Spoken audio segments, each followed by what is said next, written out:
Então, bom dia a todos. Vamos dar início aí à nossa aula de desenho mecânico. Hoje, segunda-feira, dia 19 de abril, turma do horário AB Manhã. Pessoal, vamos falar hoje sobre mais dois elementos presentes nas montagens industriais, partes componentes de equipamento, que estão descritas ali dentro do desenho técnico mecânico. Um deles talvez seja de maior conhecimento, que são as molas, que estão aí em muitos dos elementos que nós trabalhamos, utilizamos, vivenciamos no dia a dia. Uma simples caneta, uma lapiseira, ela contém internamente uma mola, né? E vamos falar também sobre acoplamentos. Talvez o acoplamento possa não ser um elemento de conhecimento inicial, mas até o final da aula vocês compreenderão a funcionalidade desse importante componente.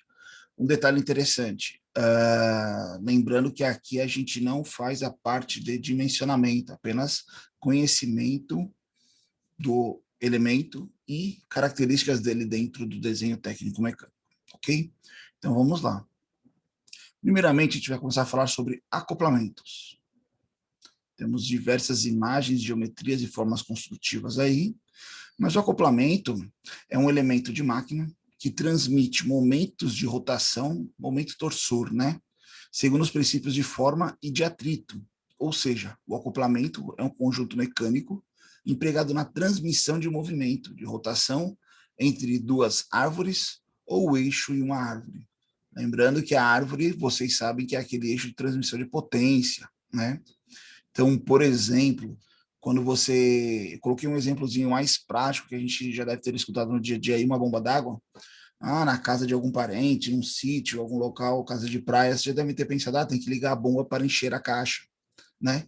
E aí você tem lá um motor elétrico, que tem um eixo, esse eixo tem que ser ligado a uma bomba, e o elemento que faz a ligação do eixo motor, do motor, eixo árvore, ao eixo da bomba, é chamado de acoplamento.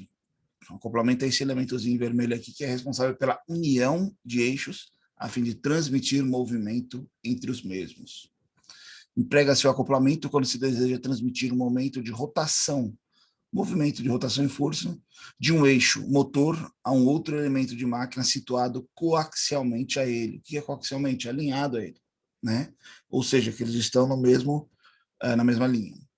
É um elemento muito importante, muito utilizado dentro da indústria. Vão só transmitir eixos, né? Dependendo da forma construtiva e características do acoplamento que você usa, existem diversas funções que ele pode exercer ali dentro da montagem. Por exemplo, né, aqui dentro dessa montagem você consegue, esse aqui seria um elemento ligado a um motor, a uma caixa variadora de velocidade, uma caixa de redução, e aqui já é ligado a uma máquina. Então, fazer a ligação aqui do motor redutor à máquina, né? Primeiramente, a principal função deles é unir eixos. Isso aí não é o objetivo básico de qualquer acoplamento. Dependendo da forma construtiva, ele pode absorver choques. Quando a gente fala choque, pessoal, não é choque elétrico, é vibrações, né? Solavancos, vibrações. Compensar desalinhamento entre eixos, então alguns deles permitem esse desalinhamento. Transmitir torque, transmitir potência, reduzir vibrações, não forçar os rolamentos dos motores ou mancais. Isso aqui é um ponto muito interessante. A partir do momento que você faz uma união rígida entre eixos, pode ocorrer, pode, sem problema nenhum, mas dependendo do tipo de ligação, dependendo do regime de trabalho do elemento, do sistema movido, né, no qual o motor irá acionar, ele pode trazer um excesso de vibração ao sistema. Essa vibração no sistema, ela vai trazer ali um esforço extra ao eixo do motor, e geralmente o eixo, que é um elemento móvel, está apoiado aonde? Num rolamento, no mancal. Então, quando você tem ali um acoplamento que ele absorve choques, ele diminui o estresse, a carga em cima dos rolamentos, dos mancais, preservando assim e aumentando a vida útil desses elementos. Permite a manutenção de eixo motriz ou de eixo movido individualmente. Você pode separar os eixos, é um ponto muito interessante. Absorve dilatações de eixos de motor do sistema. Isso aqui é uma coisa que muita gente não leva em consideração, mas os equipamentos, quando eles aquecem, ou as peças, componentes, elas dilatam. E muitas dessas dilatações, elas são axiais ao eixo. Então, se você não tem ali uma folga de compensação, um local de compensação, e o eixo expande, todo esse esforço de expansão ele vai novamente para o local de apoio, rolamento ou mancal. Tá? Então, o acoplamento ele está ali como uma peça a mais, com diversas vantagens na utilização. Aqui é um videozinho de uma indústria. Estou tendo problema de codec com esses vídeos. Só um instante.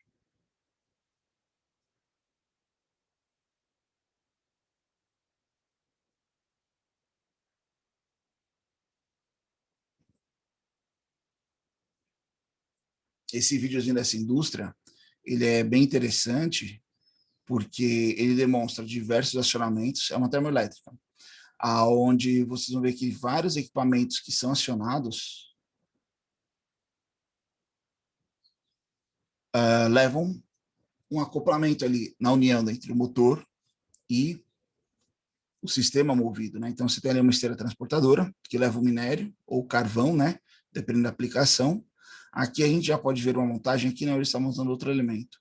Mas nós temos um motor, um acoplamento, logicamente essa carcaça laranja é só uma proteção, tá? Ligando a caixa variadora de velocidade, que por sua vez também tem um eixo de saída ligando ao tambor aqui, né? Ó, mancal, e ali nós temos um acoplamento fazendo a união entre eles. Então, em toda parte, praticamente, que você vê um motor, você tem ali algum elemento fazendo essa união. Esse elemento é o acoplamento. Então, vamos lá, ó, motor elétrico, eixo movido, o eixo árvore aqui do motor. Nesse intermédio, você tem um tipo de acoplamento fazendo a ligação.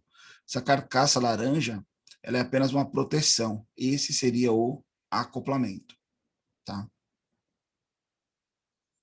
Outro setor aí, parte dos altos fornos, queimadores. Olha aí, temos as bombas, tanto de ventilação quanto de vácuo, né? Ó, logicamente, elas têm uma máquina de acionamento e um elemento de união. Esse elemento de união é o acoplamento. Ó.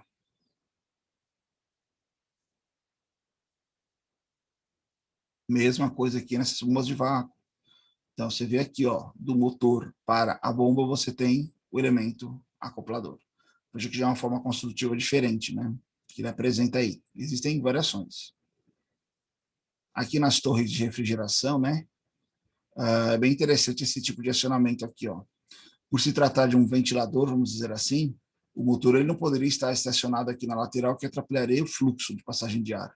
Então, o elemento de ligação é um tipo de acoplamento já conhecido como cardan, por exemplo. Ele trabalha com um acoplamento, ligando o eixo movido da caixa de redução do eixo motor lá, eixo árvore do motor. Parte de bombas, ó, lavagem de gases, né? Então vem o gás sujo, ele passa para um sistema de lavagem, um tipo de filtro, e aqui são bombas de água, ó. Mesma coisa, motor, acoplamento, caixa variadora de velocidade, acoplamento, bomba. Tá? Sobre caixa variadora de velocidade, essas caixas de redução, a gente vai aprender um pouquinho ainda quando a gente for falar de engrenagem nas próximas aulas, ok? Então, essa é uma demonstração de uma indústria, seja a indústria qual for, eles utilizam muito esse elemento para a transmissão ali da potência.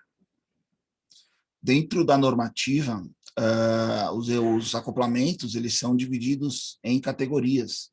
Essas categorias são conhecidas como tipos de acoplamentos permanentes e acoplamentos móveis. Tá?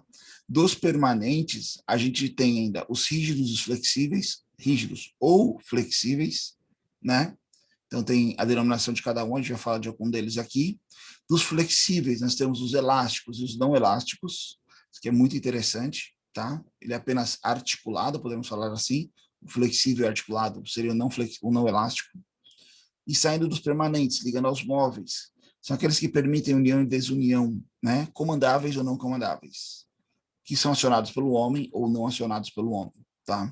É muito interessante, nós vamos discutir esses modelos para vocês terem uma noção construtiva de cada um deles.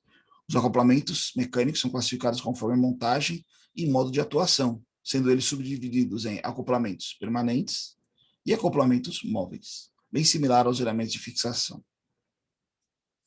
O primeiro deles são os acoplamentos permanentes. Nós vamos falar Os acoplamentos permanentes são aqueles que atuam continuamente para conectar eixos durante o funcionamento da máquina ou equipamento, tá? Não exige uma necessidade de haver desconexão, que só ocorrerá no caso da manutenção, ou seja, ele está sempre ali em contato com os eixos, a ligação é permanente.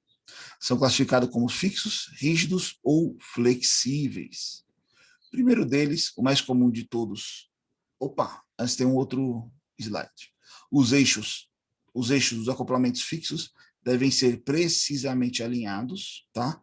Pois estes elementos não conseguem compensar eventuais desalinhamentos ou flutuações. O que é flutuação? É variação angular, tá? Além disso, não possuem qualquer flexibilidade, são torsionalmente rígidos, tá? Então eles são rígidos, girou o motor, girou a árvore, o movido mexe ao mesmo tempo, instantaneamente, não absorvem choques ou vibrações, não admitem desalinhamentos, nem radial, nem axial, nem angular.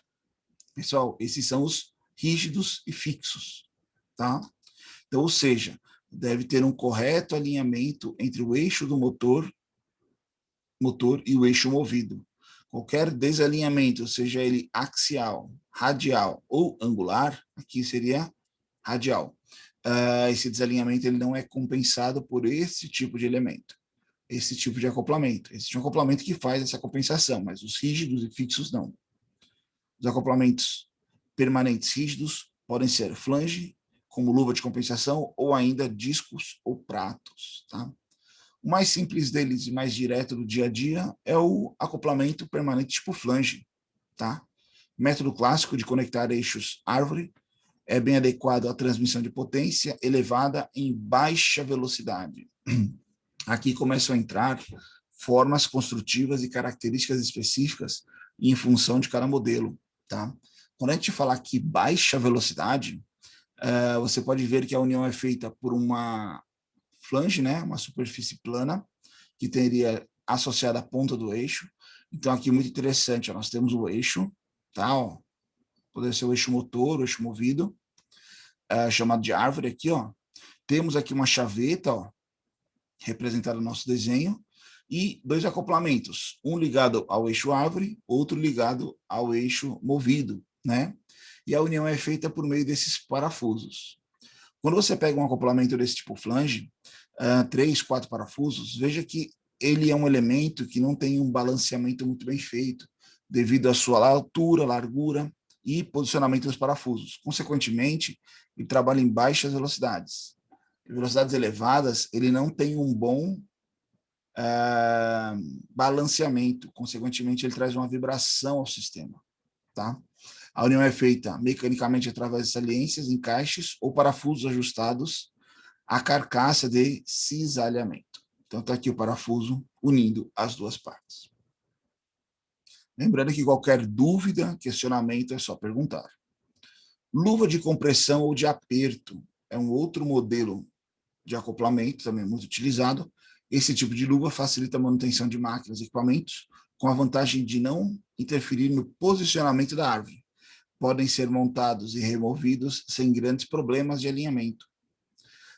São mais empregados em união que deve ser constituído de modo que não apresente saliências ou de modo que facilmente cobertas para evitar acidentes. Aqui não necessariamente você precisa ter um rasgo de chaveta para transmitir a potência, porque é uma luva muito interessante. Então veja que ela tem esses rasgos, tá, no corpo dela. Aqui são dois conjuntos de parafuso para cada lado. E aí você tem um lado, você insere o eixo motor, o outro o eixo movido, e por meio da compressão, apertando esses parafusos, você faz o travamento de eixos, entre eixos. E aí ele transmite o movimento. Pode haver ou não chaveta, tá? Então ela é muito empregada, geralmente muito fácil de ser montada e desmontada. Cuidado, esses parafusos geralmente eles falam aqui, né? Ó, deve ser construída de modo que não apresente saliências ou de modo ficar totalmente cobertas para evitar acidentes.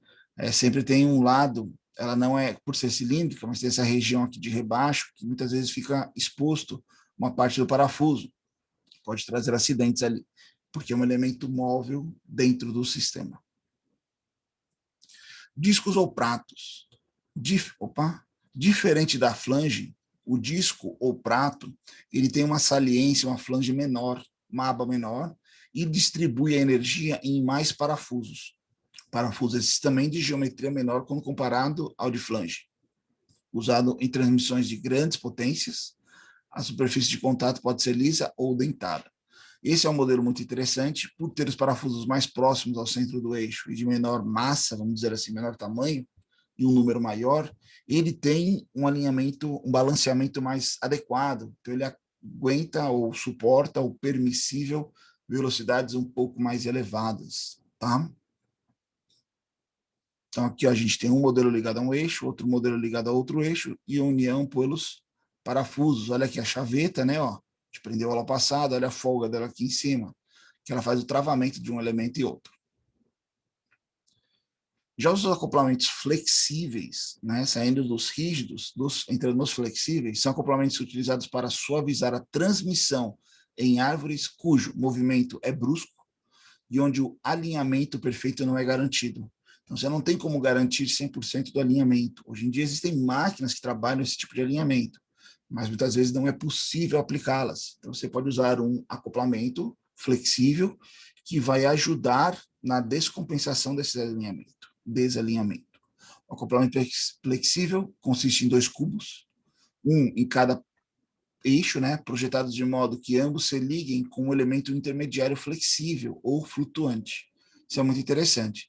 Então, você tem aqui esse elemento interno aqui, ó, muitos desse modelo aqui a gente chama de pneu, ele pode ser flexível ou flutuante, eu vou já explicar o que é a diferença, tá? Os eixos devem ser cuidadosamente alinhados, pois estão sendo usados para absorver desalinhamentos casuais, não são grandes desalinhamentos. Dentre os acoplamentos permanentes flexíveis, encontram-se os elásticos e não elásticos.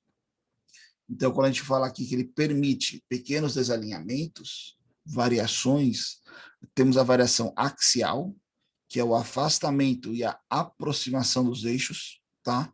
Então, você tem aqui um motor, você tem aqui um equipamento que esquenta. Conforme esse equipamento esquenta, esse eixo dele ele pode ter uma dilatação.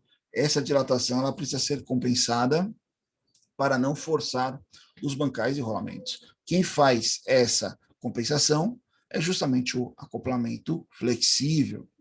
Deslocamento radial, você tem uma altura no plano do eixo.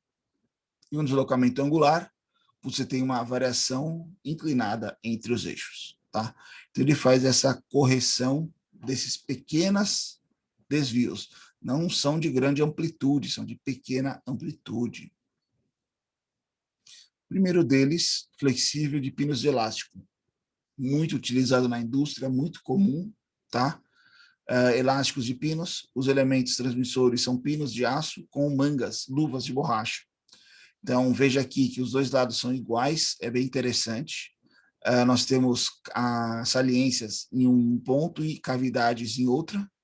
Dentro deles existe um pino, esse pino é um pino rígido, mas que ele é envolto por um elemento flexível, uma borracha. Então, quando eles se encaixam, né, ou a saliência com o orifício, o macho e a fêmea, muitas vezes a gente fala, esse contato entre eles é feito por meio dos elementos flexíveis, tanto de um lado quanto de outro.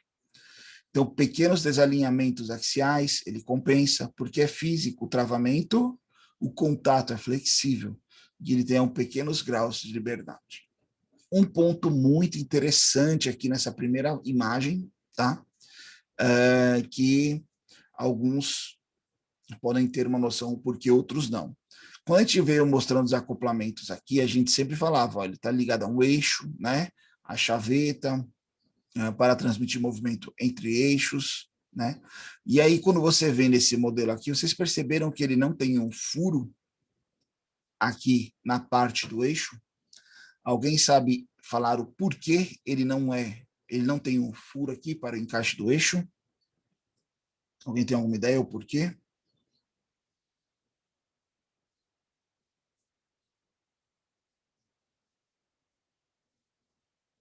Tem alguém por aí?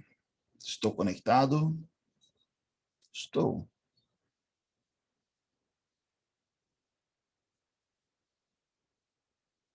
Nem ideia? Vamos lá. Dependendo do projeto, da aplicação, os eixos podem ter geometrias e dimensões distintas. Então, quando você compra um acoplamento, o acoplamento ele vem sólido, né? Ele vem fechado aqui, porque você vai fazer a usinagem, você vai fazer o desenho técnico e apresentar as medidas do seu eixo. Então, se for um eixo estriado, se for um eixo ranhurado, se for um eixo com um rasgo de chaveta, com 2 chavetas, dependendo da aplicação, você vai adequar o acoplamento ao seu eixo. Então, aqui a gente tem uma tolerância dimensional, logicamente um tamanho máximo, que tem uma potência máxima que esse elemento é capaz de transmitir, e aí você vai fazer em função do tamanho do seu eixo. Não necessariamente o eixo do motor é o mesmo tamanho do movido, e assim sucessivamente. Então, eles vêm fechados justamente para você usinar, princípio de remoção de material, né, um processo de fabricação, aonde você vai fazer já a conformação geométrica correta do seu eixo. Então, aqui é um dos primeiros pontos onde o desenho técnico está sendo aplicado. Você tem que fazer o desenho do encaixe do eixo. Tá? Isso para vários modelos. Olha aqui um outro, né? Esse aqui é um outro modelo flexível, elástico de garras. Tá? O elástico de garras é constituído de garras que, por sua vez, são de borracha e são introduzidos em aberturas entre os discos de contato. Então, veja que a gente tem dois elementos, tá? Também, ó, ele não tem furo, alguns deles vêm apenas um furo guia aqui, ó, para um alinhamento mais fácil ali na hora da montagem. E aí, o que acontece? Para a união desse elemento com este, veja que o dente ele tem uma espessura menor do que o vão. Esse vão é preenchido por essa borracha. Então, ela se encaixa de um lado, se encaixa do outro, ela já está aqui no meio, ó, dando um pequeno espaçamento, e aí faz a transmissão entre os elementos, absorvendo vibração, absorvendo choques, por meio do elemento flexível. Elásticos perflex ou de pneu. Esse aqui é um dos mais utilizados, um dos mais completos modelos que existem, também um dos mais caros. O elástico perflex ou de pneu, conhecido por acoplamento superelástico, os discos do acoplamento são unidos perifericamente por uma borracha, apertado por anéis de compressão. Permite maiores desalinhamentos que os convencionais. Então, ele é muito utilizado. Então, veja que eu tenho aqui, ó, a flange, né, o cubo de um lado ligado a um eixo, o cubo ligado ao outro eixo, tá? E ele tem uma união entre um e outro por meio desse elemento flexível, muitos chamados de pneu, por causa da geometria dele. Tem um elemento de borracha, que é justamente essa imagem aqui, ó, sendo aplicada, aonde ele faz essa variação axial, essa variação radial e essa variação angular. E aí, Tá? professor, Opa, pois não? isso aí é a mesma coisa que aqueles bolachão de carro tração traseira, do eixo de transmissão de Bolachão. potência? Não sei o que seria esse termo bolachão, ó. Se você tiver uma foto depois, quiser mandar aí no grupo alguma coisa, Vou ver se eu consigo dar uma achada aqui. beleza. Mas por esse nome assim, não sei te dizer. Tranquilo, vou ver Tranquilo? se eu acho aqui. Beleza, sem problemas. Desconheço o termo. Então, veja os cubos, né, e o elemento flexível. Dentro dos flexíveis, também a gente tem um de fita de aço. Esse aqui, naquele vídeo que a gente viu lá da siderúrgica, é um dos que mais aparece esse modelo aqui. Ele é muito utilizado na indústria, tá? São montagens com pequenas variações geométricas que ele consegue, né, fazer essa compensação e além de uma capacidade elevada de transmissão de potência. Então, vamos lá. Uma fita de aço, né, ou grade de aço, que a gente chama, que é esse elemento amarelo, consiste em 2 cubos de flange ranhurados, onde encontra-se uma grade elástica ligando os cubos. O conjunto está alojado em 2 tampas providas de junta de encosto e de um retentor elástico junto ao cubo. E ele é protegido por essa capa revestida. Ele trabalha lubrificado, tá? Que a gente fala aqui, ó, né? Todo o espaço deve ser preenchido com graxa. É o acoplamento com melhor relação, né? Custo-benefício e vida útil. Apesar da lubrificação deve ser periodicamente trocada, o elemento de desgaste é a grade. Então, aqui ele consegue, né? Corrigir pequenas angulações, angular, radial e axial, devido à grade elástica. Para vocês entenderem melhor um pouquinho esse acoplamento, opa, eu coloquei um videozinho aqui, que também não vai rodar, mas a gente abre ele por fora.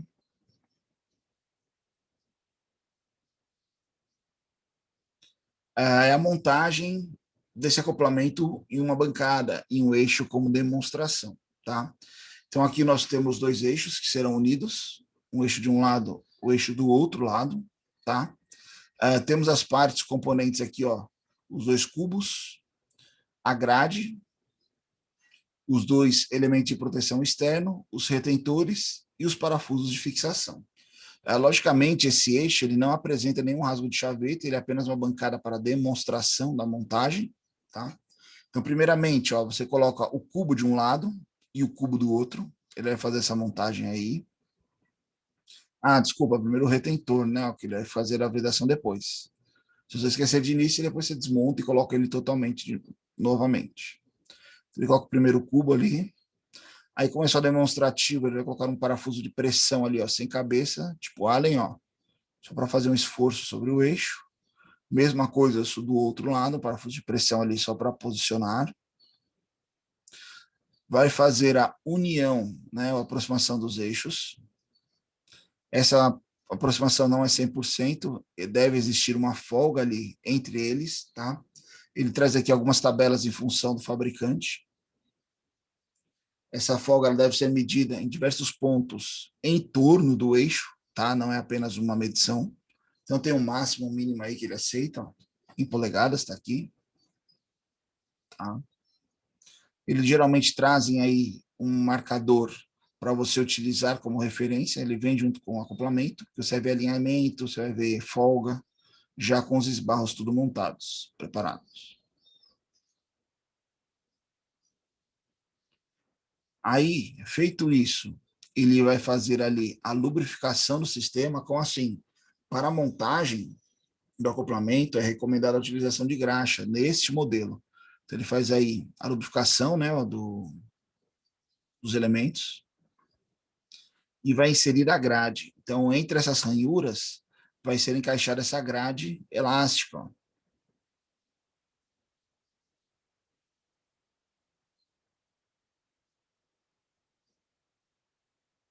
Ó, foi feito o encaixe dela. Ele passa um pouco mais aí de graxa. Apesar de usar a luva, ele fez uma bela sujeira aí, né? Mas tranquilo. Esse é o retentor, né? Que vai ficar ali para segurar a graxa na posição. Aí ele colocou a primeira proteção de um lado, colocando apenas juntas de vedação, vai colocar a carcaça do outro, para fazer o fechamento do elemento, né? E aí vai colocar os parafusos de fixação.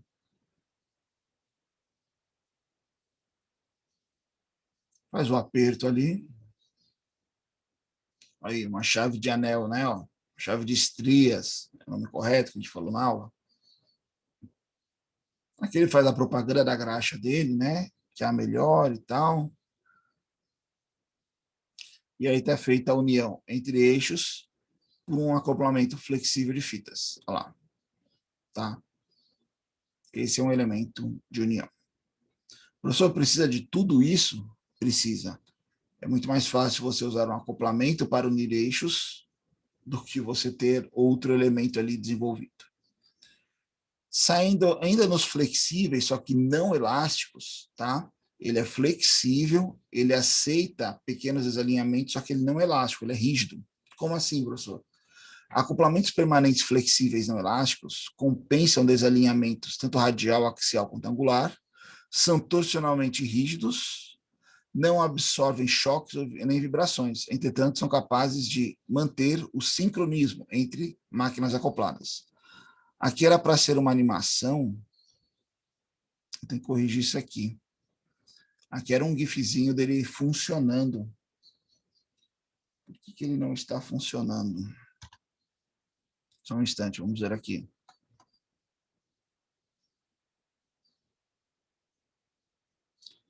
Tá muito ruim aqui era melhor. Então, o que acontece? Veja que são elementos rígidos montados, que existe uma certa articulação internamente a eles, e essa articulação, ela faz o funcionamento do sistema. Então, nós temos eles em diversas formas geométricas construtivas. Primeiramente, Old RAM, muito utilizado em alguns equipamentos, principalmente equipamentos médicos. É um tipo de acoplamento extremamente simples, direto e limpo, a gente fala, tá? É um acoplamento não elástico, permite desalinhamentos torsionais muito pequenos, na faixa aí de meio grau, ó, mas transmite grandes potências. Não há necessidade de ser lubrificado com periodicidade, é o acoplamento flutuante, quando desgastado, deve ser trocado. O flutuante, pessoal, é essa pecinha preta. Então, dependendo do desalinhamento, ela fica movendo aqui dentro. É muito interessante quando ele trabalha. Eu não tenho nenhum vídeo demonstrando isso, mas é a movimentação dela axial, né, num sentido e outro no sentido, durante o trabalho do acoplamento, que faz essa compensação, tá?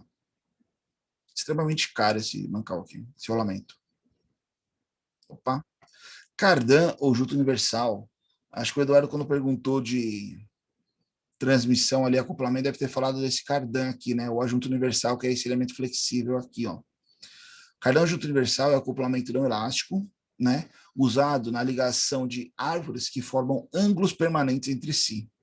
Então, vocês já devem ter parado, por exemplo, no trânsito, ao lado de um caminhão, e perceberam que quando olham embaixo dele tem um eixo meio inclinado, que um eixo gira para ele, quando ele começa a andar, aquele eixo começa a girar. Ali é um eixo cardan, tá? Numa visão geral, cardan é composto por dois eixos tubulares, um princípio primário, né, centrando na fonte motriz, outro secundário na eixo movido ou de tração. As duas extremidades contam com articulações denominadas de juntas móveis ou juntas universais, a gente vai falar já já dele, tá? As quais podem possuir rolamentos, mangas, ligações ou anéis de pressão e guarda-pós, que a gente chama, né? Apenas uma proteção para acompanhar o movimento unilateral dos mesmos. Então, os eixos estão alinhados aqui, pode haver essa variação que ele compensa, e ele faz a ligação rígida entre os elementos, não tem folga, não tem flexibilidade. Saindo dos acoplamentos flexíveis, permanentes, fixos, nós vamos entrar nos acoplamentos móveis. O que são acoplamentos móveis? São empregados para transmitir a conexão e desconexão entre eixos árvore, sem a necessidade de desmontar o acoplamento. Ou seja, são acoplamentos que permitem a união e desunião de forma mecânica ou automática ao longo do processo. Durante o processo, ele pode ser desacoplado. Esses acoplamentos transmitem força, movimento somente quando acionados, isto é, são controlados por comando. São classificados como comandáveis e não comandáveis. Opa, mas você falou que ele funciona por meio de um acionamento.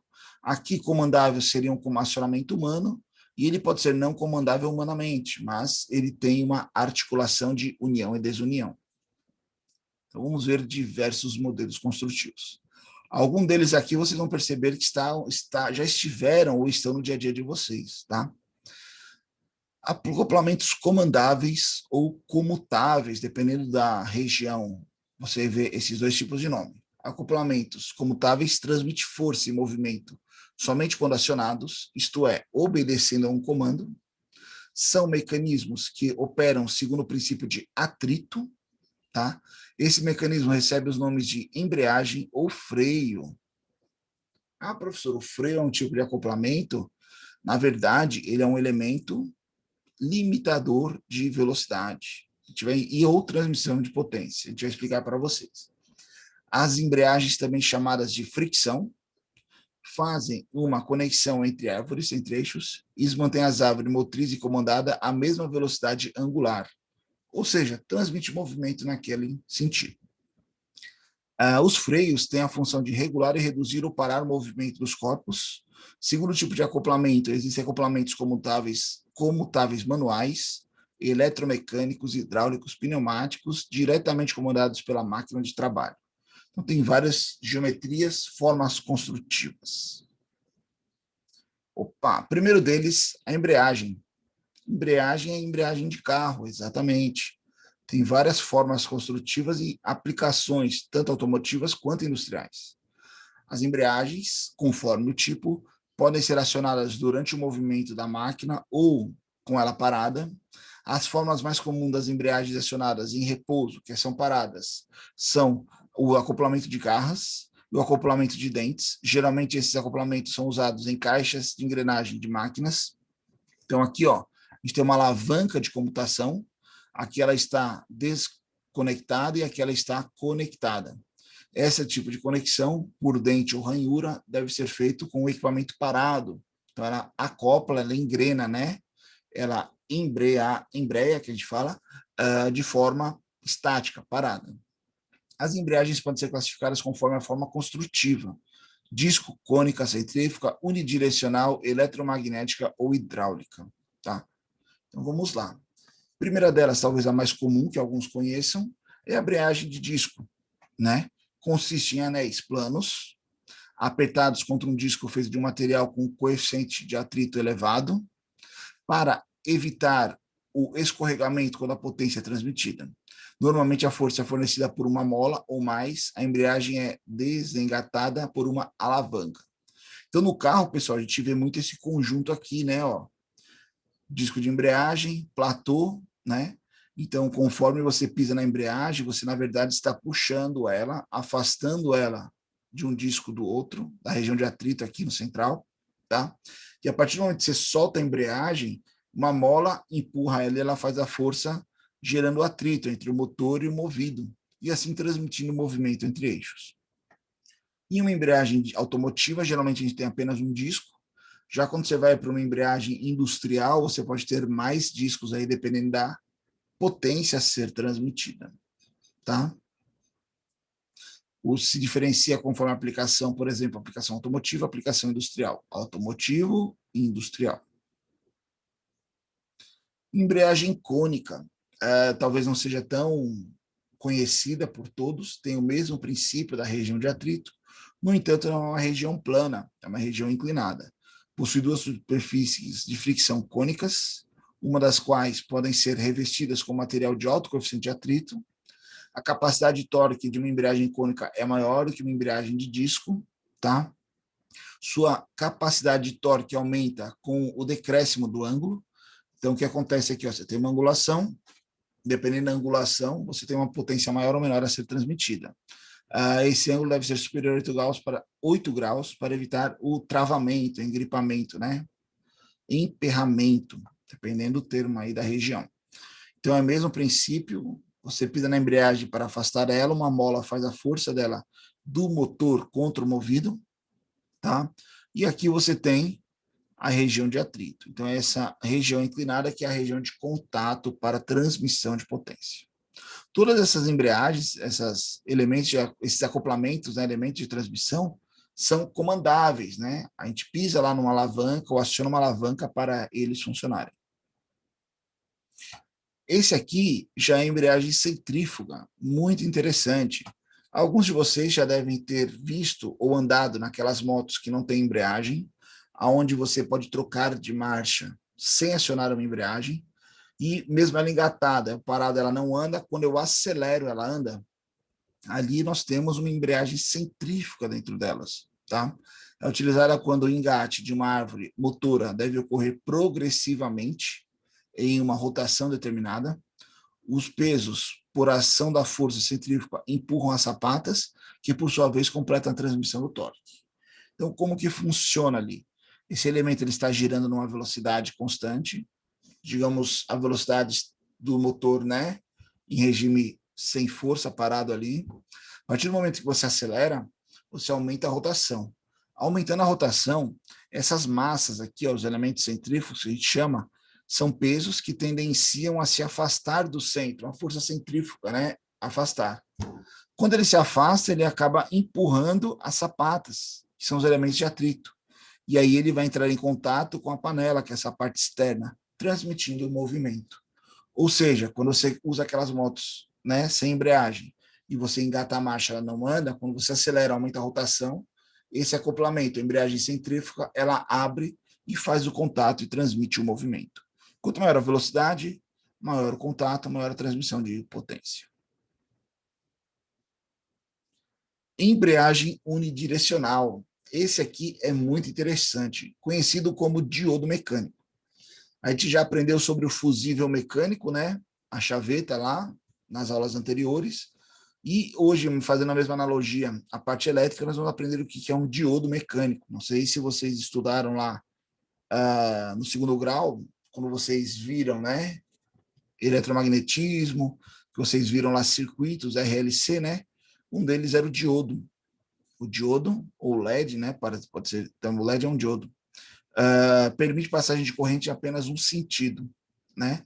É a mesma coisa na embreagem unidirecional. Cada rolete está localizado em um espaço, formando uma cunha entre as árvores interna e externa. Em um sentido de giro, os roletes avançam e travam o conjunto, impulsionando a árvore. No sentido oposto, os roletes repousam e na rampa e nenhum movimento é transmitido. Então, aqui é um modelo industrial. Nós temos esses roletes, uma pequena mola, e veja que a gente tem uma montagem construtiva, que essa região ela tende a diminuir o seu espaçamento. Então, se eu girar aqui essa embreagem no sentido, né, que vai empurrar o rolo contra a mola, ele gira o centro livremente. Se eu giro esse centro ao contrário, que vai fazer o rolo se afastar da mola e entrar nessa região de menor contato, vai gerar um atrito e vai transmitir movimento. Ou seja, só transmite movimento em um sentido. A catraca da bicicleta. Lembra quando vocês andavam de bicicleta, se alguém já andou ou vai andar ainda? Você pedala para frente, ela anda. Se você pedala para trás, ela gira em falso. Ali nós temos uma embreagem unidirecional, conhecida como catraca. Tá? Embreagem eletromagnética. Pode parecer uma coisa de outro mundo, mas não, está no seu dia a dia. Nesse tipo de embreagem, a árvore conduzida possui uma flange com revestimento de atrito, uma armadura em forma de disco que, impulsionado pela árvore motora, promove-se axialmente contato com contra molas. Uma bobina de campo fixa ou livre, né, gira com a árvore induzida e energizada, produzindo um campo magnético, e assim acionando a embreagem. Isso é a regra da mão direita aqui, né? Ó. Você passa a corrente num sentido, gera uma força. Essa força da corrente passando, né, que ela gera, é justamente aonde ela vai fazer o acoplamento. Professor, aonde eu vejo um acoplamento magnético desse no dia a dia? Toda vez que você entra no seu carro e liga o ar-condicionado, lá você, a hora que você acende aquele botãozinho laranja, AC, ali você está acionando uma embreagem eletromagnética, que vai fazer o quê? A correia que passa lá no comando de válvulas, virabrequim, bomba d'água, alternador do seu carro, que estava passando livremente pela polia do compressor do ar-condicionado, agora vai acoplar o compressor a esse movimento. Por isso que falam que às vezes um carro consome mais energia quando está usando o ar-condicionado, porque você aumenta a carga dentro da transmissão. Quando você faz esse acoplamento magnético aqui, ele aumenta a carga ali, o esforço em cima do motor. Consequentemente, o motor ele até sobe um pouco a aceleração para manter o mesmo rendimento ali naquele momento. Então, ali é uma embreagem eletromagnética. Tá? Se vocês ficarem, já devem ter escutado, se vocês tiverem com o carro parado, abaixarem o vidro ou tentarem prestar atenção, quando você acionar ela, você escuta o acoplamento, tipo um estralo, né? Ela ligando, quando você desaciona, ela desligando, tá? Esse aqui é um outro tipo de embreagem eletromagnética, não muito utilizado na indústria, mas algumas aplicações bem interessantes. Vou achar ele aqui, que eu tenho esse vídeo aqui. Ele não está editado aqui, mas depois eu vou fazer os aceleramentos. Veja que aqui você transmite o movimento de um motor a um ventilador Sirocco aqui, ó, Mancal, está mostrando, por meio de um acoplamento magnético. No entanto, esse acoplamento não tem contato. Como assim? Observem que de um lado você tem um elemento, do outro lado, outro, ligado por ímãs permanentes. No entanto, não existe contato entre eles. Como é que eu ia demonstrar? Por isso que o meu outro vídeo não funcionou, ele estava editado. Ó. Tá vendo que existe um espaçamento aqui? Ó? Olha lá, não existe contato, é um campo magnético. Dessa forma, qualquer vibração que você tem no sistema movido não é propagado para o motor. Caso você tenha algum excesso de torque, um travamento, ele pula o passo aqui, né? Ele perde o contato e faz ali a compensação. Então, veja que são diversos elementos, diversas formas construtivas. Aqui ele vai falar de uma embreagem que faz a variação de velocidade, afastando ou não os elementos, tá? Então, você tem um ligado ao motor, um ligado ao movido. Conforme você mexe a alavanca, ele varia a velocidade em função da aproximação ou afastamento dos ímãs permanentes, né? Vamos mais aqui, ó. Então, aqui, ó, conforme ele mexe a alavanca, ó, ele afasta ou aproxima, fazendo a variação de velocidade, tá?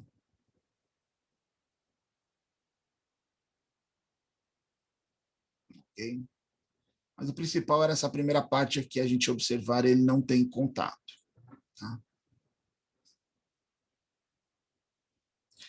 Dentro ainda existe a embreagem hidráulica. Pessoal, essa embreagem hidráulica, muitas vezes no chão de fábrica ou na indústria automotiva, eles recebem o nome de conversor de torque, tá? Neste caso, as árvores motor e movida carregam impulsores com pás radiais. Os espaços entre as pás são preenchidos com óleo que circula nas partes quando o motor gira. A roda, né, da árvore motora atua como uma bomba e a roda na árvore movida atua como uma turbina, de forma que a potência é transmitida havendo sempre uma perda de velocidade devido ao escorregamento. Essas fotos aqui não mostram muito bem o princípio de funcionamento, eu tenho um vídeo ali, mas vocês vão entender, esse aqui é um conversor de torque, é uma embreagem hidráulica. Também não vai funcionar, vamos recorrer ao vídeo externo. Geralmente ela está entre o motor e a caixa de transmissão, né, o gearbox, né, caixa de potência. E aqui está o acoplamento hidráulico.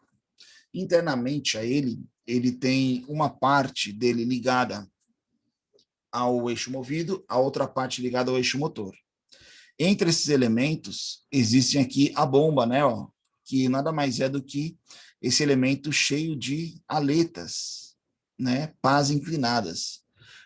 Todo esse conjunto ele é preenchido com óleo, e aí conforme o motor gira, ele aciona esse óleo, que por sua vez vai impulsionar a turbina, tá?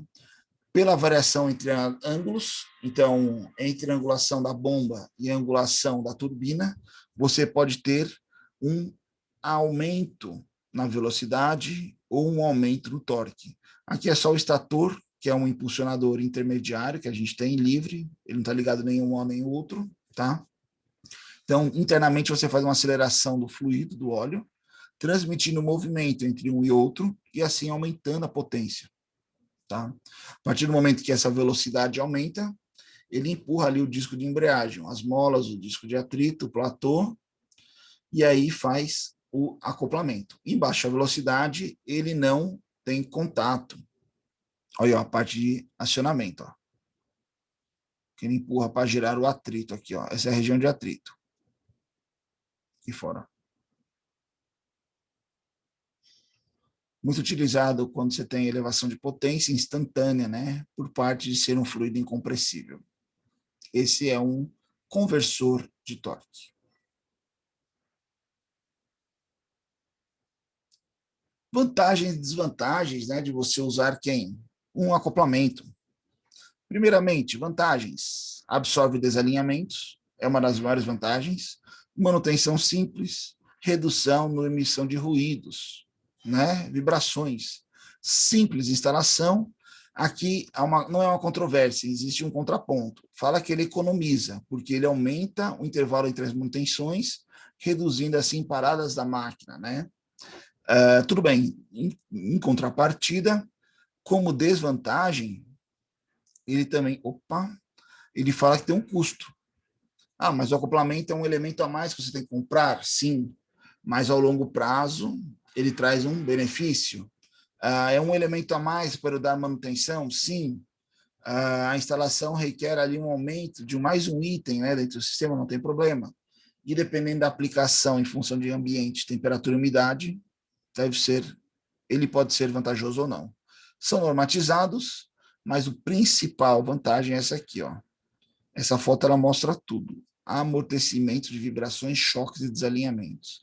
Você tem um lado aqui que tem uma vibração excessiva, existe um elemento flexível que faz essa absorção da energia e ela não é propagada dentro da máquina. Ou seja, o rolamento mancal que você tem aqui no eixo do motor não irá se desgastar por causa dessa vibração.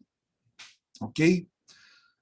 Encerrando sobre acoplamentos, vamos falar rapidinho sobre molas, tá? Ah, professor, mola é muito simples, já vi a mola lá dentro de um brinquedo, de uma coisa que eu desmontei, na nossa lapiseira, numa caneta que eu abri, eu quebrei sem querer. Então a mola está presente no nosso dia a dia, sim, mas a mola existe em diversos modelos, formas construtivas e características, né? Primeiramente, a mola é um elemento elástico, que pode ser metálico ou não metálico, tá? Aí vem a primeira grande paradigma aí, capaz de absorver energia mecânica através da deformação e transformá-la em energia potencial.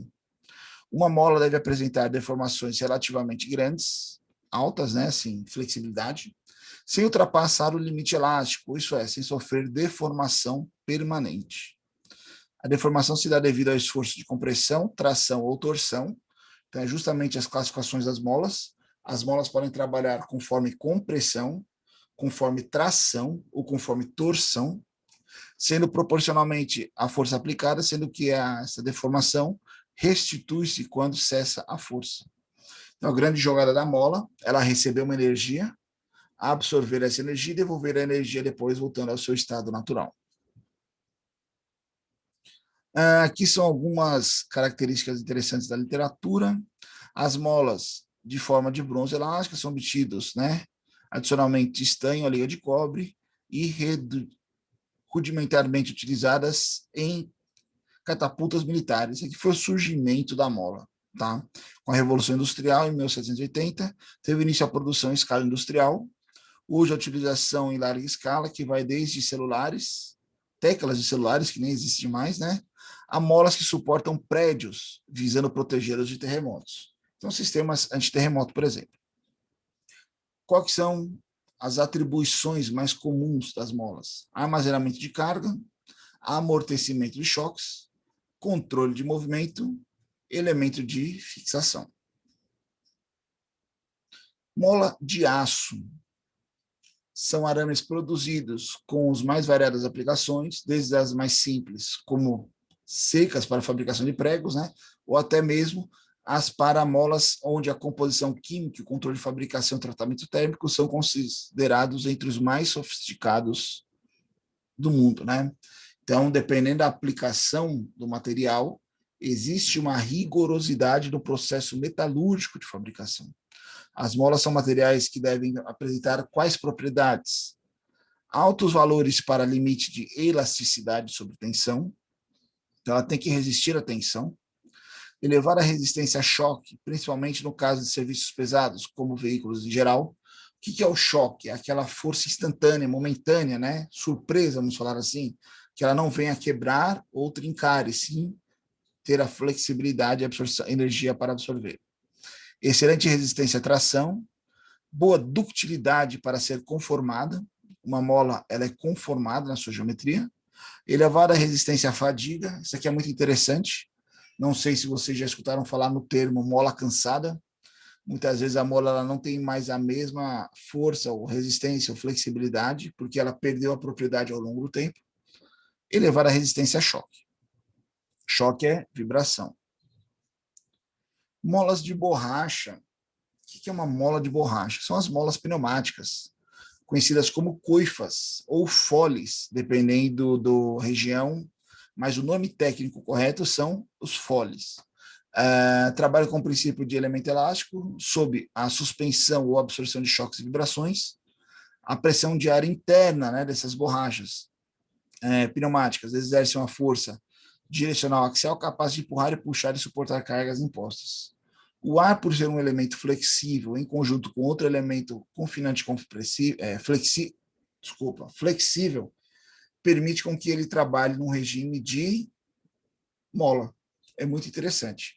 São compostas de borracha natural, reforçadas com fibra, e suas extremidades podem conter ou não flanges, dependendo da flange. Tem um videozinho aqui que ele não vai rodar, mas vamos rodar ele por fora.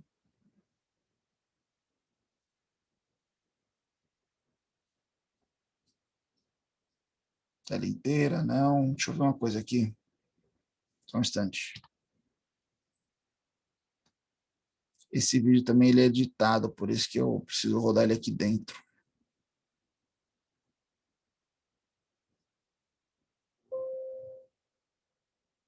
Ele não está achando o link.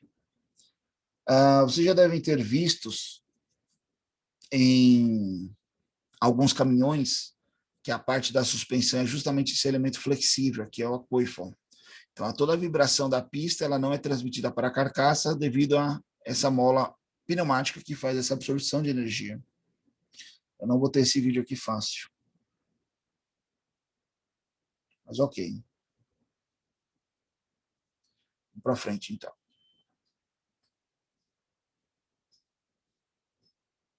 E molas de material PU, que é o plastprene, que a gente chama, né? São molas utilizadas na indústria. Elas têm pequenas amplitudes e grandes forças, tá? E tem variações geométricas que vocês podem construir. Por exemplo, eu aqui na minha mão tenho uma mola plástica. Talvez possa ficar meio complexo vocês compreenderem ela aí, tá? Pela forma construtiva. Professor, por que uma mola plástica? Dependendo da aplicação. Isso aqui é uma mola utilizada na indústria alimentícia.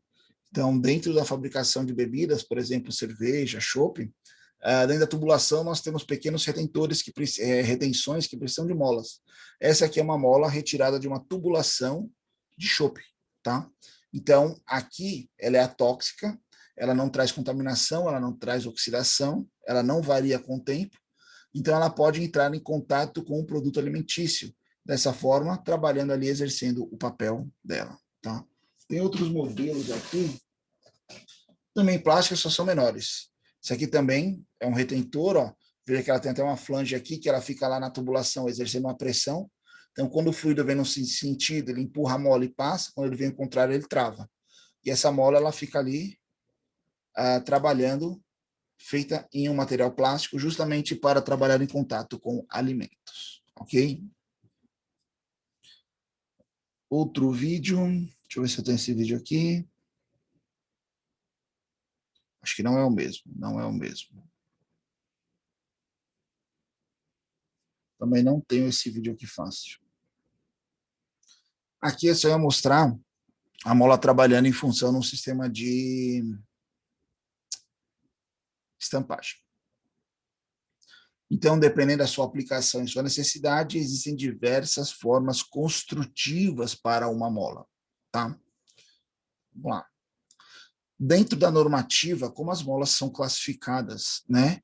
Em função da sua forma. Então, ela pode ser de lâminas ou de barras, helicoidal, espira ou anéis. Quando você fala lâminas ou barras, elas podem ser simples ou no feixe de mola, conhecido também na indústria automotiva, né? Helicoidal, cilíndrica, cônica e outros modelos variantes. De espiras ou anéis, que podem ser planas ou cônicas, Belleville, a gente vai conhecer já já. E essa é a normativa que fala sobre molas. Pessoal, não sei se eu já demonstrei para vocês, eu falei lá no início da disciplina, quando a gente falou de normas, né, em relação ao desenho técnico. Então, essa norma você tem acesso à biblioteca da universidade, ok?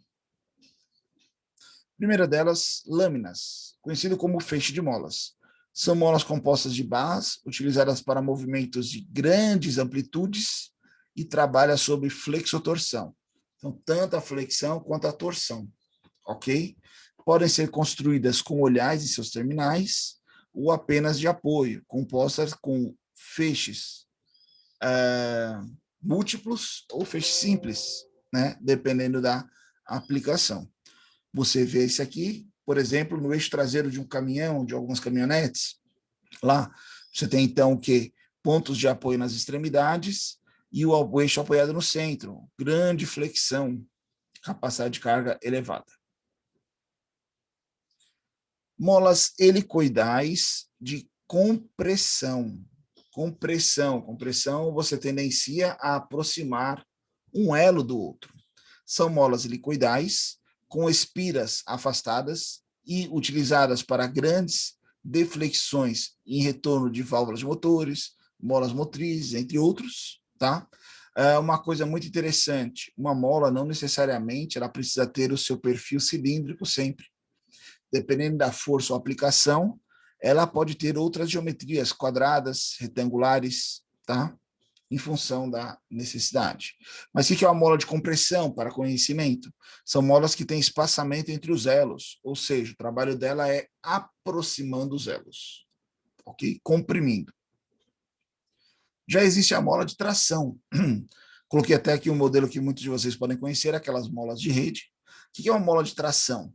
São molas que geralmente dotadas de olhais nos seus terminais, mas que existe um elos contato próximos, e o trabalho dela é justamente no afastamento entre os elos. Então, você colocando uma força ali afastando os elos, ela absorve essa energia, quando você tira a força, os elos se aproximam novamente, retornando à posição original, tá? Então, aqui tem algumas formas construtivas segundo a norma. Mola de torção é uma mola que não trabalha nem pela compressão, nem pela tração, nem pela compressão. Ela trabalha pelo princípio de torção, torsional, giro, né? São molas helicoidais com espiras separadas por pequenos vãos que podem ter vários tipos de extremidade. Um tipo mais aplicado é o pregador de roupas. Então, aqui no pregador de roupas, esqueci de pegar um aqui, você tem aqui uma mola que ela trabalha pelo princípio de torção. A partir do momento que você pressiona aqui na parte de trás, ele abre, quando você solta, ele fecha. Então, é uma energia de torção que é armazenada dentro da mola. Tá? São várias formas construtivas em função da aplicação de força. Então, ela pode ser cilíndrica, pode ser em barra, em fita, retangular, né? Molas em espiras é a mola de corda, que a gente chama, né? São molas em formatos de caracóis, feitas geralmente em uma tira retangular, sendo utilizadas em relógios, mecanismos de corda. Então, é aquele mecanismo que você gira e vai unindo os elos aqui, né? Conforme você gira, você vai diminuindo o espaçamento entre os elos, e a tendência dele é ir afastando. Então, você consegue armazenar energia aqui, ó, dentro de um relógio, dentro de um carrinho de fricção, dentro de um brinquedo de corda, tá? Aqui são só formas construtivas. Essa mola, pessoal, é engraçada, alguns alunos já me relataram isso, que alguma vez, quando criança, algum período da vida, desmontaram um brinquedo, que saiu uma fita gigantesca lá de dentro, que você nunca mais conseguiu montar, né, que ela se embolava toda. Ali era uma mola de espiras. Opa. Molas pratos ou anéis, né, são molas reforçadas, maiores que as helicoidais, aplicadas a pequenos deslocamentos. É muito interessante. Então, essa mola prato ou anel, ela nada mais é do que como se fosse uma arruela com uma certa saliência, tá? Que a tendência dela é planificar conforme recebe a força. Então, ela pode trabalhar sozinha, em série ou associadas, que a gente fala, dependendo da aplicação. Aqui, associadas, elas estão uma oposta à outra, aumentando a amplitude, e em série elas estão uma em contato com a outra, não aumentando a amplitude, mas sim a capacidade de carga. Tá?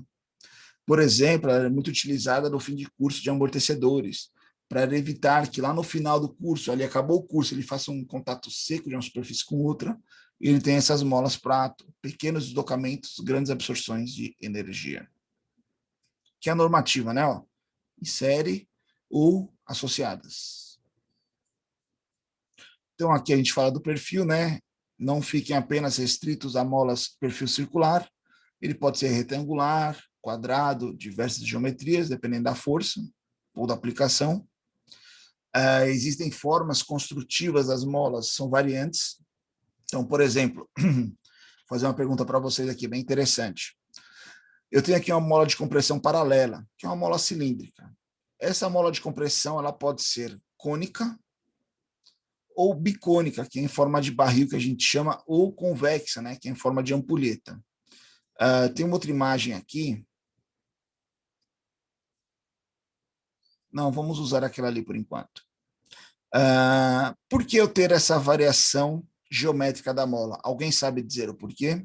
Tem alguma vantagem ou não sobre isso? O que vocês acham? Torção, tração. E aí, alguém sabe dizer por que eu uso uma mola cônica em vez de uma mola paralela?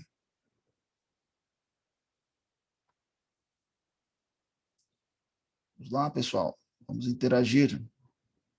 Eu sei que a aula é chata, estou falando demais, mas ajuda. Quando você tem uma mola paralela, você tem... Vamos fazer um corte nela aqui, ó. Quando a gente olha ela pelo lado, a gente vai ver diversos elos ali, né, ó. Afastados aqui, né, ó. Todos eles alinhados. O que limita a amplitude dessa minha mola é esse espaçamento, ou seja, essa mola, ela está limitada aqui, ó, a um elo tocar no outro, né? Então, essa aqui seria, digamos assim, a amplitude dessa mola, né? Justamente essa variação aqui de altura, ó, tá? Isso aqui seria a amplitude da nossa mola paralela. Quando a gente vem para uma mola convexa, bicônica ou barril, não existe um alinhamento entre os elos. Então, inicialmente, eles estão assim, ó. Opa, um aqui, outro aqui. Estou falando uma mola cônica, tá? Esses 4 elementos. A partir do momento que você comprime ela, o que acontece? Esses elos, eles sobrepõem um pouco o outro, ó. Um elo muito grande aqui, né? E dessa forma você aumenta a amplitude dela. Então, ou seja, você pode, em vez de eu limitar a distanciamento aqui com ela batendo no outro, eu posso sobrepassar um ao outro, né? E dessa forma, aumentar a amplitude tendo ali a mesma força. Então, essas variações geométricas trazem esse tipo de vantagem dentro da aplicação, ok?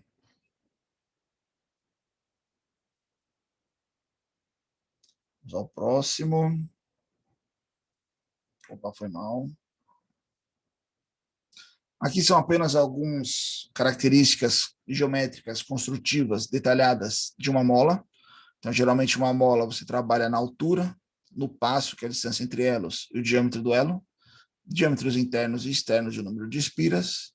E aqui você vai trabalhar a de compressão e a de tração também. O passo, altura mínima, altura máxima, né, os diâmetros, são características construtivas da mola. Já numa cônica, né, ó, você vai trabalhar também aqui o diâmetro superior máximo, o diâmetro mínimo, né?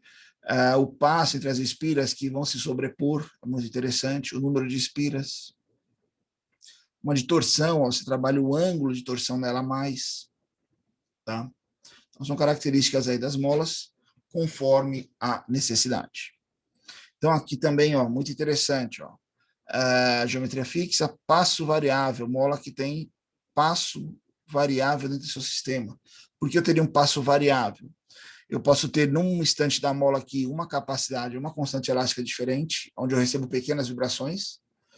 No entanto, se essa vibração exceder o limite ali, ela termina o curso dela e entra num curso de uma que tem umas espiras mais próximas, talvez uma resistência mais elevada. E dessa forma você tem uma força variável em momentos distintos da sua mola. Tá? Aqui são alguns elementos associados a imagens, aí as forças aplicadas, né? Ó, compressão, torção de compressão, tração e torção. Olha aqui as molas pneumáticas, né? Ó, deslocamento, Belleville. Aqui a barra de torção. O que é uma barra de torção, pessoal? Já devem ter visto em carros, geralmente associada ao feixe de mola.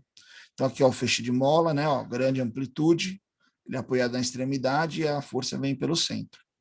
Aqui, ó, as Bellevilles no final de um amortecedor, ó. Barra de torção é uma barra que, quando você está com um carro andando numa rua, se você faz a curva para um lado, a tendência da massa do carro é para o lado que você oposto à curva. Então, para evitar que a suspensão de um lado desça e a outra suba e seu carro perca estabilidade, a barra de torção ela liga um lado ao outro. Então, se você faz uma curva, se esse aqui tendencia a baixar, ela puxa o outro lado para baixo também, estabilizando o seu carro na posição. E assim você mantendo a sua aderência, mantendo ali a dirigibilidade, né? A segurança operacional. Ok? Esse vídeo aqui, eu tenho ele aqui, eu coloquei ele para demonstrar a fabricação das molas. Tem ele aqui, sim. Vocês vão achar diversos vídeos desse aí a nível de internet mesmo, tá? Molas, vamos colocar aqui. Fabricação. Molas, só para a gente dar uma olhada. Tem várias máquinas que mostram justamente essa caracterização. Deixa eu ver se ele aproxima ali. Ó, o que ele está fazendo, olha lá, uma mola ó, de torção.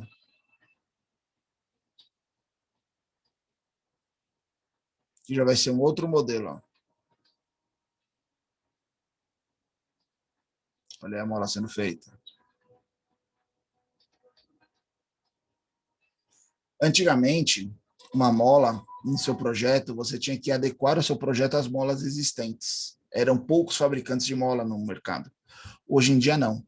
A mola, você pode ter ela em função do seu projeto, e aí você vai, os caras adequam, né, o equipamento, a máquina é altamente, podemos falar assim, ajustável para fazer a mola que você necessita. Olha aí, ó. Isso é uma mola sendo feita. Logicamente, existem as molas de maior porte, como a gente viu aqui, né, ó, que recebe uma conformação um pouco mais elevada, ó, tá? Que já é um porte muito mais agressivo. Então, o arame é aquecido, ele é enrolado, ó, já com as espiras, ó, até o ponto final dele ali. E aí essa mola vai passar por alguns tratamentos térmicos e assim por diante. Então, e por diante alguns tratamentos térmicos aí que ela passa. Tá? Então, tem vários vídeos aí falando sobre construção de molas, ó. Isso aqui é um ensaio sobre feixe de molas. Vou acelerar um pouquinho aqui. Eles vão falar aqui como elas são feitas, né? Ó, forjadas lá, ó, nas máquinas. Forjamento é um processo de fabricação, tá?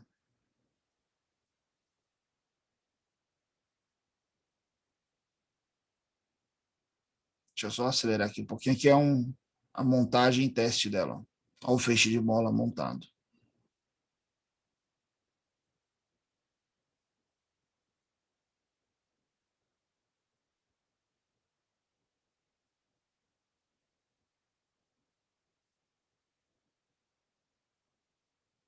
A mola sendo montada aí, mais tranquilo. Vamos voltar aqui à nossa apresentação. E para finalizar, uma curiosidade muito interessante aí. A mola pode parecer uma coisa banal para nós hoje, mas olha isso aqui, ó. 1974. Após um ano de lançamento na Europa, o Passat chega ao Brasil em 1974. Era o primeiro veículo da marca com motor frontal, refrigerada a água e suspensão com molas helicoidais. Veja que as molas passaram por uma tecnologia ao longo do tempo que viraram ali um item de conforto dos veículos. Hoje ela é banal, ela está em praticamente todos os veículos. Praticamente não, ela está saindo dos veículos, né? Hoje a maioria dos veículos trabalham com suspensão a ar, praticamente. Mas aí as molas, ó, helicoidais era um elemento de destaque do Passat aí, que foi eleito o carro do ano em 1975, ok? Pessoal, essa foi a aula sobre molas e acoplamentos, ok? Eu sei que ela foi um pouquinho longa aí, que são muitos pontos, muitos assuntos, mas todo esse material ele está disponível para a gente poder visualizar, compreender melhor dentro do AVA, tá? Então, se vocês entrarem lá na turma de segunda-feira, esse material já está disponível para vocês.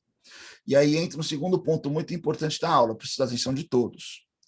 Quarta-feira, nós estaremos num feriado, tá? Então, Tiradentes, não haverá aula quarta-feira. No entanto, a atividade que eu ia passar para vocês na quarta-feira, eu vou deixar ela disponível dentro do AVA, tá? É uma atividade avaliativa. Então, se vocês entrarem aqui no AVA, na turma de quarta-feira,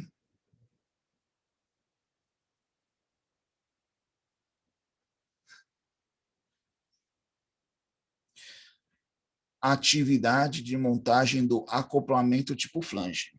Então, ela é uma atividade onde vocês vão desenhar um acoplamento e fazer a montagem do mesmo.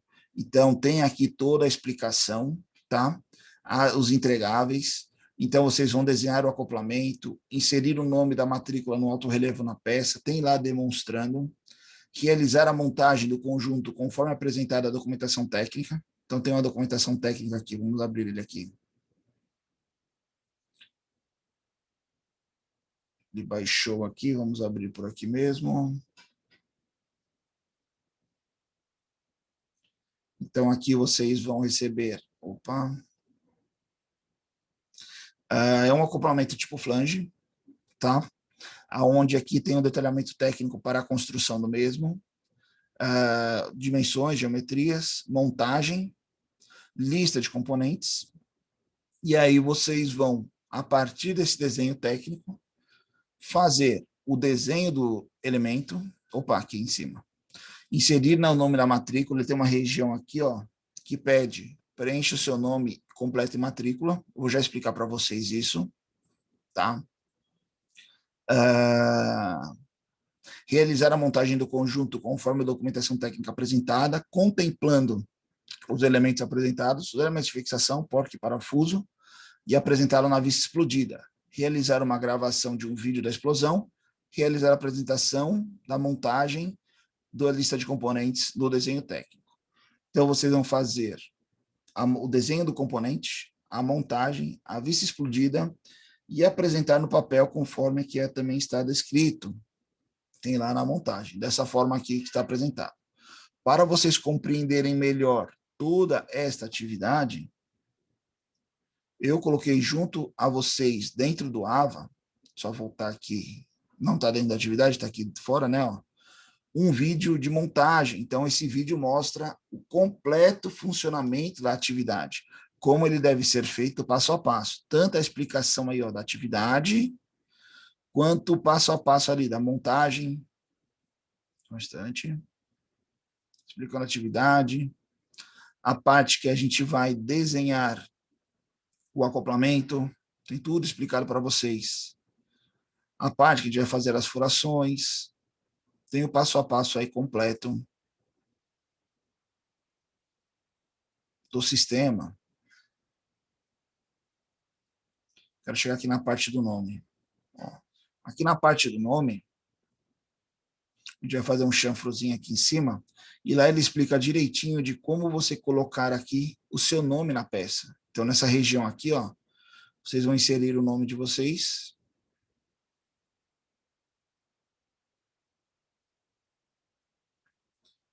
Como é que ele vai chegar lá? Ó, pronto. Ó. Então, conforme ele vai colocando o nome, esse nome ele vai ser associado aqui à peça, tá? E ele vai ser gerado como um alto relevo. Então, ele explica lá direitinho como fazer. É bem interessante. Ó.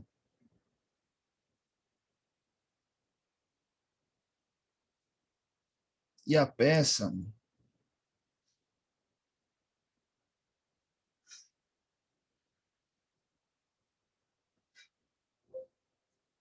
Aqui ele está fazendo o nome, né? Eu uso como exemplo lá o meu nome e tal.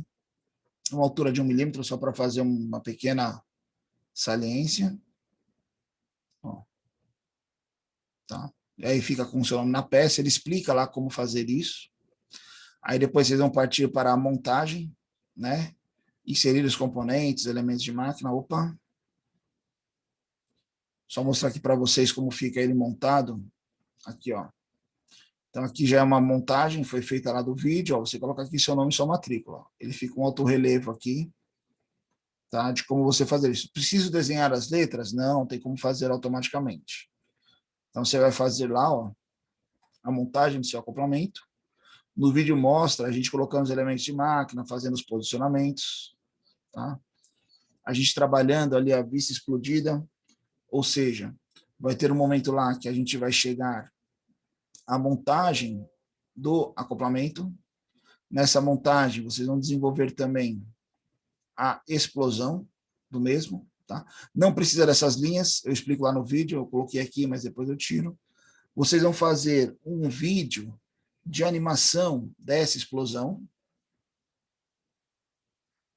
Opa, só um instante, não funcionou.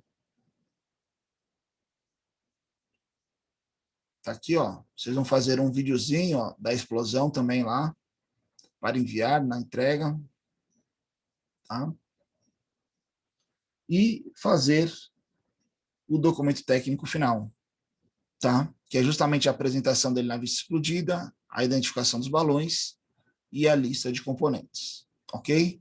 Pessoal, tudo isso que eu falei agora está explicado aqui nesse vídeo, tá? Dentro lá da atividade. Então, ele mostra o passo a passo de como você fazer todas as etapas. E ele vai acompanhando com você, ó, a parte do vídeo, parte de gravação, os arquivos, ó.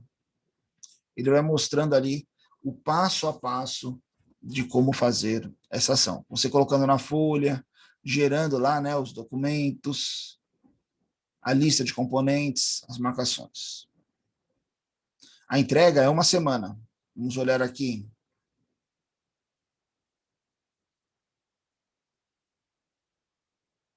Só um minutinho, eu acho que até domingo que vem. Até dia 25. Ó. Hoje é dia 19, vocês têm 6 dias e 15 horas para desenvolver. Tranquilo, Diego? Tá? Então tem essa semana, tem a quarta-feira, tem o fim de semana, eu não deixei para a última hora, ok? Pessoal, sobre a aula de hoje, alguma dúvida, algum questionamento?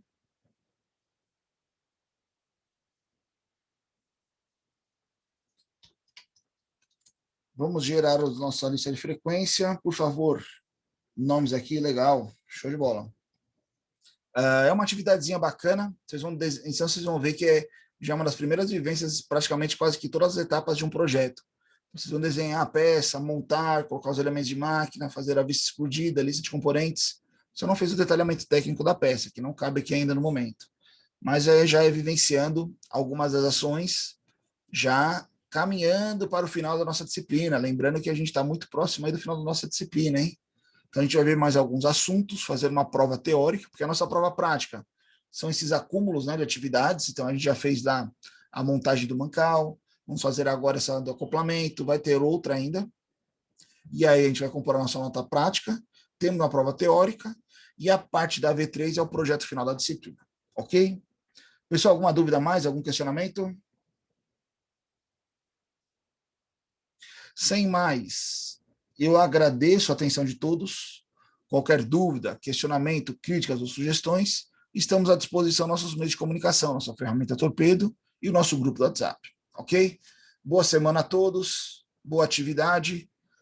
Qualquer dúvida, é só entrar em contato. Um abraço. Valeu, André. Tudo de Professor, bom. bom final de semana, bom feriado. Valeu, bom feriado a todos.